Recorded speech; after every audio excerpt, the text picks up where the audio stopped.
Welcome back. Chapter 2, Book 2. So as we were launching the podcast, I was sending it out to friends, and then I received a lot of compliments in return. And it felt really good that people were excited about our sibling project. I received things from like, wow, this is excellent, to like, wow, this is something that we need right now. And we were in the middle of a pandemic, so that felt particularly like validating. I was just wondering, what kind of feedback did you all get from your friends? I think I got a lot of, I don't listen to podcasts, but good for you. I was gonna say, like, I think there was like verbal or like text compliments about, oh, this is cool that we're doing it, but and it was great to receive it. But I was just thinking, I think that when you receive compliments or verbal compliments or words from friends, it really invigorates you. Oh yeah, and I mean, do you like see more so than Hen me? Like after I think she it gets just out of her weighs art differently. class? Like she comes out the door, she skips down the hallway, and then she shows up and she's like, "My teacher complimented me today. They said I was a good artist." Yeah, I know that. I know. I've seen that. Look out for Hatton's art, everybody. I mean, I know for myself that these words, like, they really nourish me in a way that it lets me know I'm doing well. And so just tying it back into last episode, we talked about belonging a little bit. And this brings me to a concept that the first time I learned about this idea was like love languages at a sermon I heard from a pastor at a local church sometime in grad school. And it was about love languages. And I thought, wow, this is like pretty useful. And I also have like an affinity for love languages or affinity for quizzes, should I say, personality quizzes particularly. And so I thought it would be really important or really cool for us to do an episode together on how we like express love, and then also how we like to receive love, and just making sure that we connect with one another, and then we also communicate well too. So this is Love Languages for Book 2, Chapter 2 of Growing Up Nguyễn.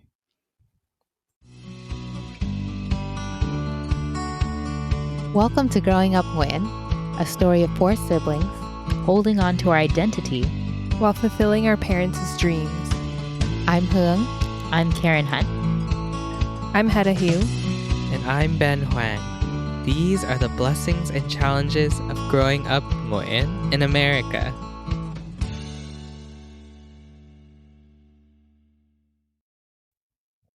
To give a little background on the love languages, it's an idea founded by Gary Chapman, and he designated these 5 love languages. So there's quality time, physical touch, words of affirmation, acts of service, and receiving gifts.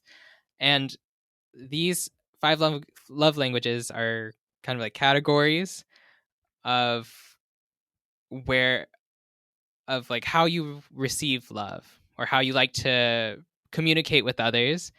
And obviously everyone might have a little bit different love language, so it's always good to know about how you communicate and how someone else would like to be communicated, and so you can build a better bond with each other. If you guys would like to know more information about it, you can take the assessment, or there'll be info in our website and our blog, so go check it out. Okay, are y'all ready? Let's do it. Okay, 1, 2, 3. Self-assessment. Self-assessment.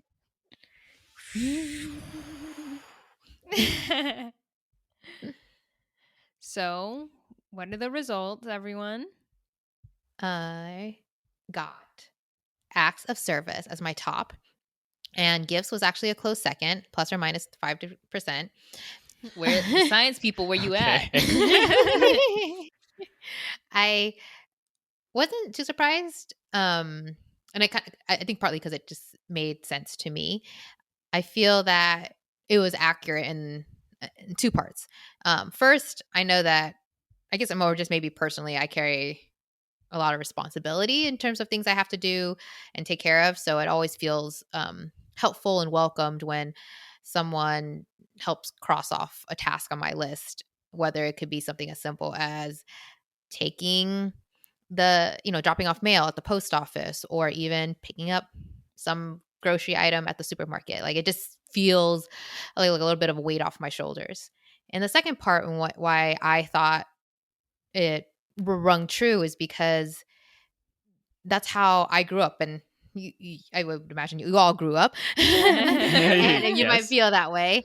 But you let me know as I get into the story about Bang Wai, because Bang Wai is the one that cooked for me, for our whole family.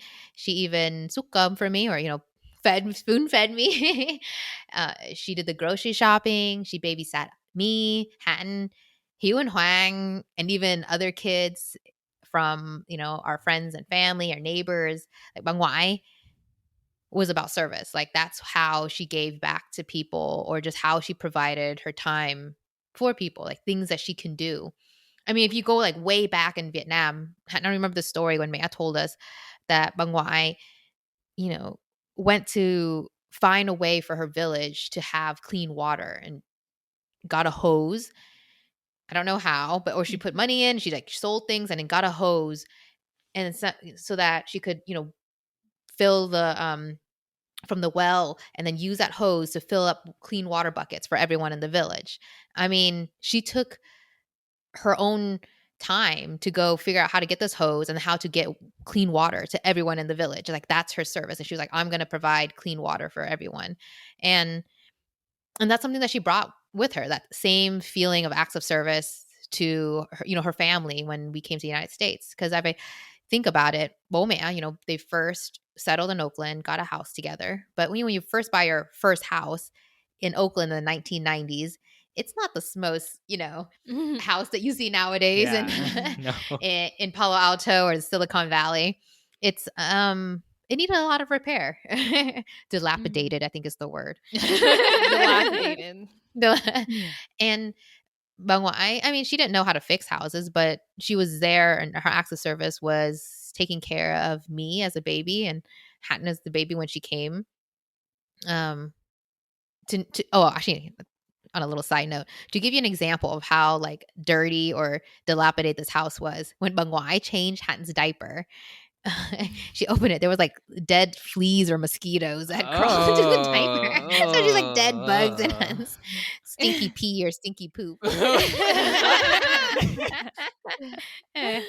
Maybe Hatton's fart knocked them out. You need no pet service? I'm kidding. That's just to say that it wasn't like the most comfortable. But Bang Wai, for her, providing for us was, through caring for Hatton, wiping her bum. Mm-hmm. But it wasn't just Bang Wai. It was Ong Wai.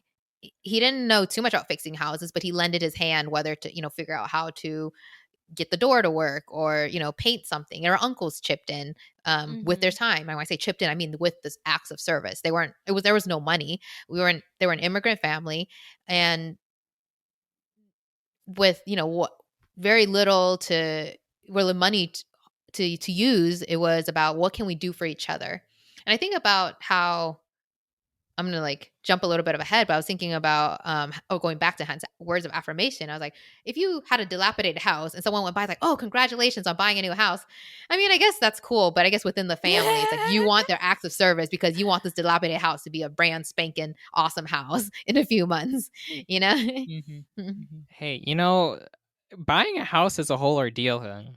So, I mean, I don't know. Buying a house could be pretty rewarding, especially if someone compliments you on, being able to get a house for yourself. I guess. Yeah. But I mean, no, you're right. I think you're absolutely right. I think you can weigh it, but I think in terms of, what I see within our family, like acts of service is very important, and it weighs heavily for us. And I think that's why it's so big for me. Yeah, and I can understand that for sure.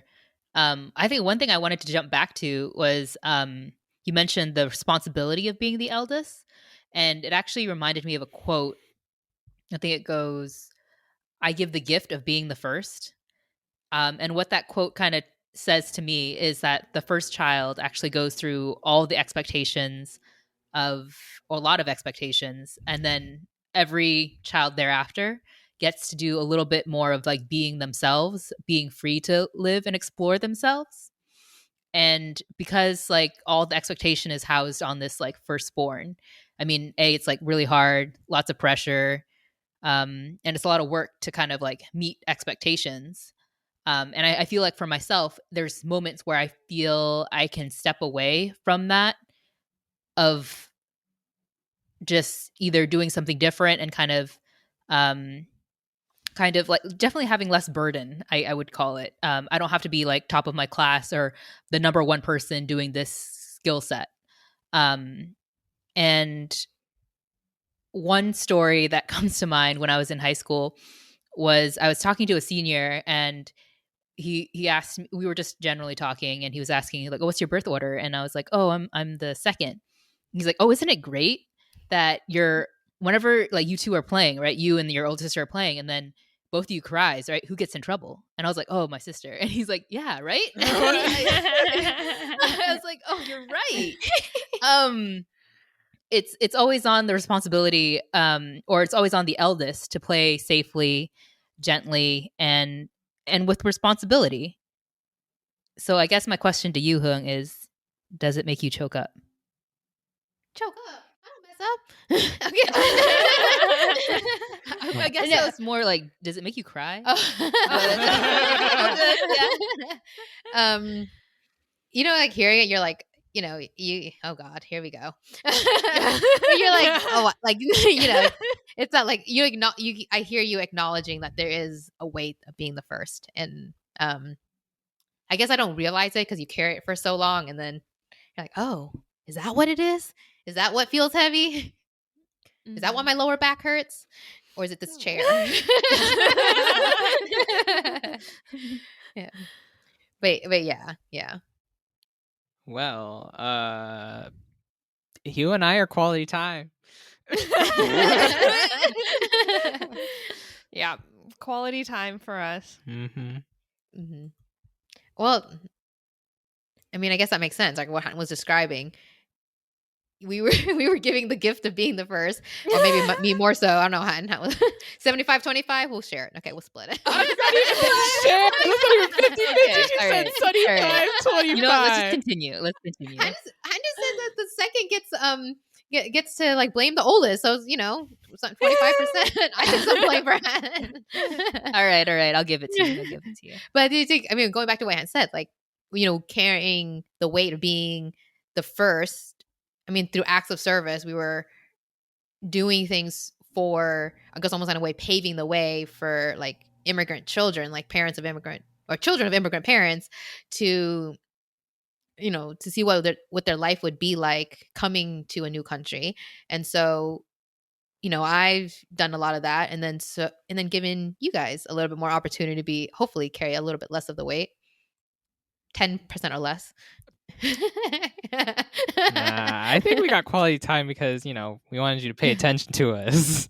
We wanted your time. You know what's funny? I'm just gonna take it there. I feel like this is true of like an immigrant experience too, where the parents are so hard at work and just away from home that the kids don't get to spend so much time with their parents. And that to me feels a longing, or in itself like a way to hunger for love. Is that, what do you think? Does that relate to quality time? I was thinking not that. I was thinking more of like when Hiếu texted me the other day to like check up on me. I hadn't reached out for a while. Like that kind of attention, bro. It was. I'm gonna tell you now. It was so awkward. So no one knows. I don't know if y'all know this, but I don't like it when people text me with periods. It's weird. I find it weird. But Hiếu texted me with so many like actual punctuation. She was like, "Hi Hoàng, period. How are you? Question mark." It's like, why are you asking me like this? Like, why are you like, you've never done this before?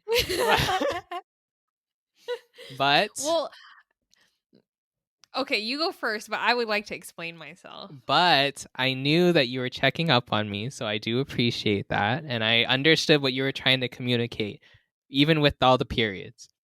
Mm-hmm.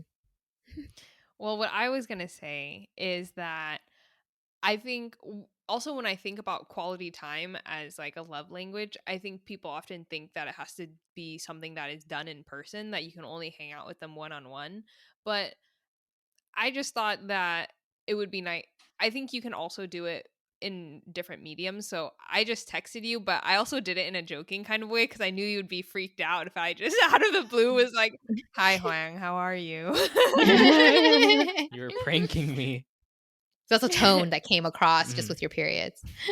But I texted you because I wanted to check in. Yes, I definitely got that. I definitely got that. Huang, I checked in on you yesterday too.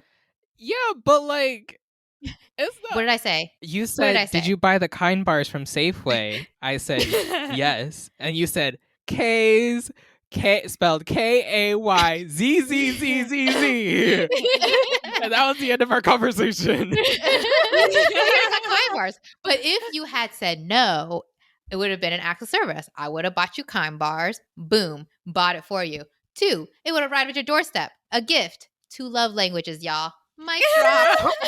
Hey, slow down. It's not a competition here. Look out here trying to put all the love languages in this one thing. She's like, acts of service, receiving gifts. You know what? Quality time, because I thought of you and I thought of buying it.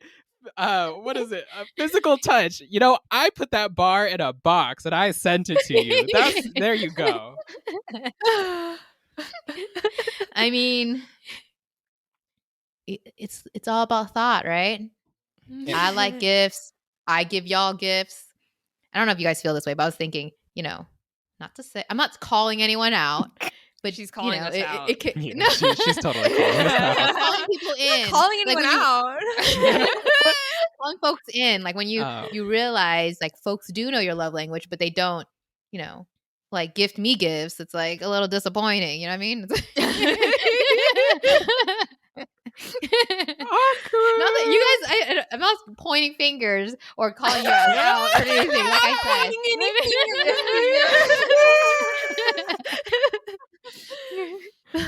I don't know. I mean, I feel it too. When people don't like fulfill your love language, it's kind of irritating because Huang said it better. When they don't fulfill your love language. Yeah. Take out my part and rephrase that. No, because I'm thinking don't fulfill your love language. Because I'm thinking that like if I wanted to hang out with someone and like I took the time to block out a piece of my busy schedule to go hang out with someone, like that's the expectation. We're gonna hang out and like we agreed upon this. But if you flake, like I don't know, I feel disrespected. It's just it's kind of I made time for you. Why are you gonna cancel? I like how I'm going really hard at this, but like I mean sometimes I flake too. So, but you reschedule, right? I reschedule. I make the effort to come back. I put it on myself to make the plans for the next time. Mm-hmm. Mm-hmm. There we go. Do you think?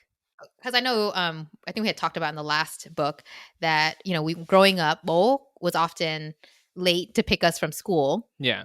Do you think that has anything to do with your like quality time or? No, I don't think so. I think I just got used to it. I mean, the only like annoying thing was just like when you're waiting and then they told you to like go inside and call your parent. It's just like, oh, it doesn't work that way. Wait, why is everyone laughing? I didn't think it was that funny. Well, I mean, I guess just because it's true, like it's so true. It's just, I feel like I know what you mean. Yeah. There's nothing you can do about like Mole's just gonna come late. Like that's it. Mm-hmm.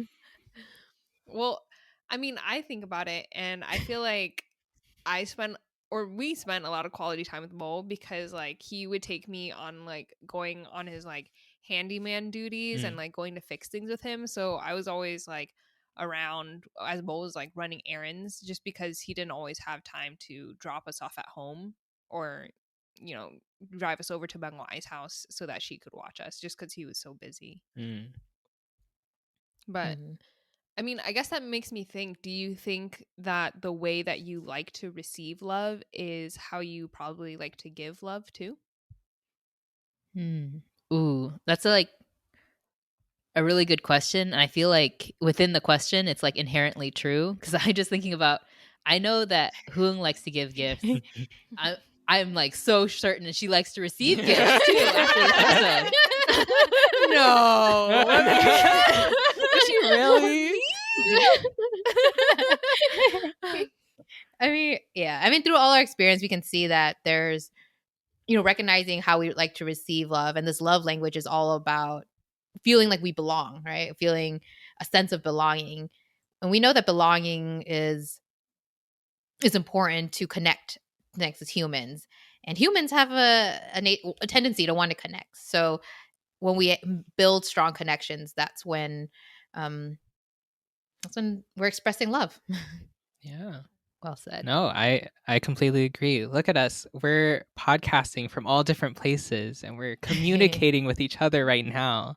That is in itself is already an act of love, you know? But this is quality time right exactly, here. This is QT. But I will say, we not only do we communicate in English, but we communicate in Viet too. So next episode, I think we're gonna delve into speaking Vietnamese inside of the home and outside of the home. So stay tuned, everyone. More communication coming to you soon. Period.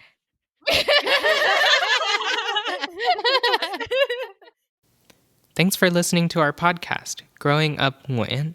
We'd love to hear what you think about our episode today, so please reach out to us through our website at www.growingupnguyen.com or follow us on Instagram at growing.up.nguyen. If you like this episode, please share it with a friend. We're Hương, Hạnh, Hiếu, and Hoàng, and this is Growing Up Nguyễn.